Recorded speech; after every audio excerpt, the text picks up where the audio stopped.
από 3 εβδομάδες. Όριστα, κύριε. Ναι, ήρθε η ώρα. Θα ήθελα να σου πω κάτι. Εκτιμώ πολύ τη συμπεριφορά που έχεις αυτόν τον καιρό, Μπομπ. Ξέρεις κάτι περίεργο, καλαμάρι? Μαλάκωσα την έντονη προσωπικότητά μου και όλα τα άλλα ήρθαν μόνα τους. Τώρα είμαι εντελώς κανονικός.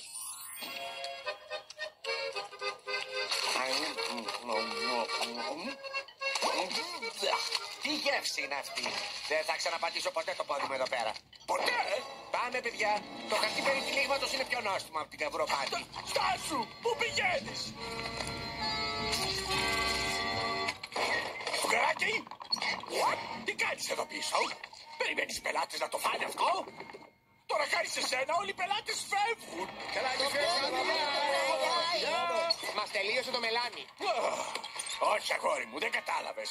Δεν μπορείς να φτιάξεις καβουροπάτι με χαρτί και μελάνι. Πρέπει να βάλεις την καρδιά σου σε αυτό. Τώρα άντε να φτιάξεις τη καβουροπάτι που ξέρεις και σταμάτα να είσαι βαρετός. Δεν είμαι βαρετός, είμαι κανονικός. Ωραία, λοιπόν.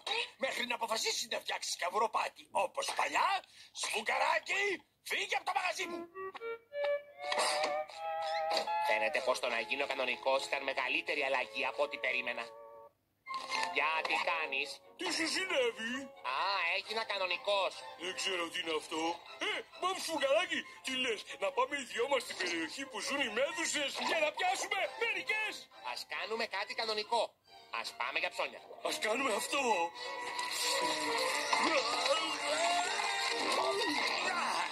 Ναι, σειρά σου τώρα. Δεν νομίζω. Πρέπει να κάνω format στον υπολογιστή. Θες να βοηθήσεις? Άκου, αν θελήσεις να κάνεις κάτι διασκεδαστικό, ξέρεις που θα με βρεις. Εντάξει, θα τα πούμε. Για τι κάνεις? Δεν το πιστεύω πως θα το πω αυτό, αλλά παίρνα μέσα, Μπομπ. Έλα, άντε, παίρνα. Σε ευχαριστώ. Για πες μου, σε παρακαλώ, τι κάνεις κλεισμένος εδώ μέσα όταν έξω ο καιρός είναι τόσο κανονικός? Σήμερα είναι η μέρα που ξεσκονίζω. Η μέρα που ξεσκονίζω τα 483 πορτρέτα μου. Μάλιστα. Αυτό δεν συμβαίνει στα κανονικά σπίτια. Ξέρεις, Μπομπ Σφουγγαράκι, δεν πειράζει να είσαι λίγο